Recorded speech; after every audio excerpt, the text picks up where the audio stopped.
My name is Michael Tijerina. I am a professional development consultant with Kaiser Permanente. I also teach for the California Simulation Alliance.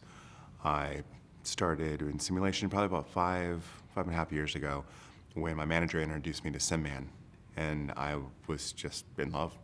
We joke around yesterday in our thing. I got into it and I saw what it could do and I saw its promise. And from that point on, I just did everything I could to learn as much as I could about simulation.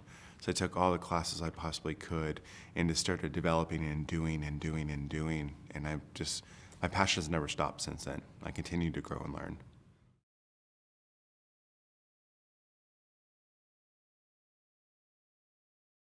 I think it would be stay humble, stay grounded in the foundations of what really good educational theory teaches us.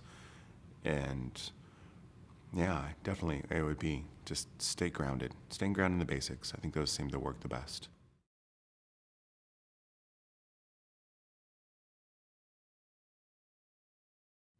So the people first starting out in simulation, I would say learn the theory behind it. I know it's kind of boring sometimes, but really learn the theory behind it and start small. And as I told both my sessions this time, find out what keeps your administrators up at night. Find out what's really bothering them, what means the most to them, to the learner, and then tackle that problem. Never simulate just to simulate, but simulate to solve an issue for your organization. That would be my biggest advice to anyone new. Really solve the issues for the organization, because that's what's going to help you grow and get bigger in your programs.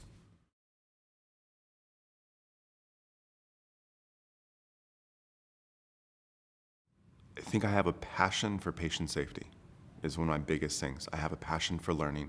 I have a passion for helping people grow.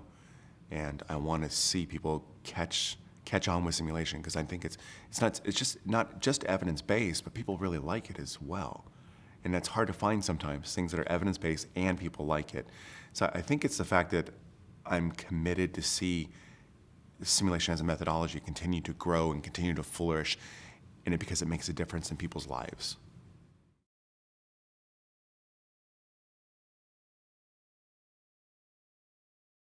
So the first session I did was blended learning.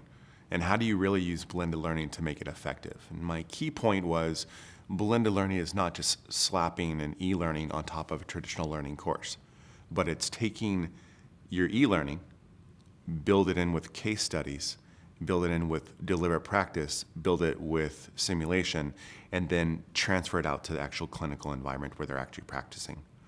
And the second one I spoke on was, how do you develop a simulation program? How do you start from the ground up and build it and bring it out? And so I brought the hospital-based expertise and brought it to people.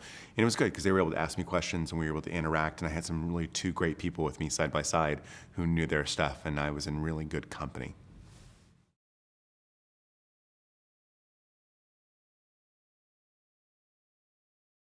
Oh, absolutely, absolutely.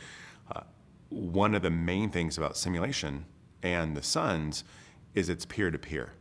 And I heard that yesterday, and that's what I really clinged on to, is none of us are sitting here saying we are the experts, we are the PhDs in simulation, because they don't exist at this point in time.